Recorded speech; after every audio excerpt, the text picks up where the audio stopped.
दोस्तों, एक गांव में एक वैश्या रहा करती थी। उसी गांव में एक बहुत बड़े महात्मा साधु भी थे।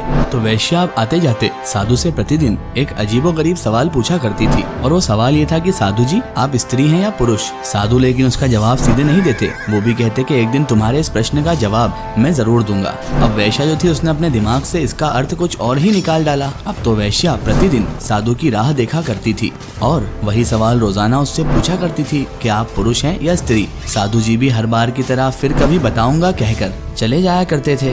तभी एक दिन एक व्यक्ति वैश्या के पास आया और उससे बोलने लगा, आपको महात्मा जी कुटिया पर बुला रहे हैं। वैश्या वहाँ पर पहुँच गई।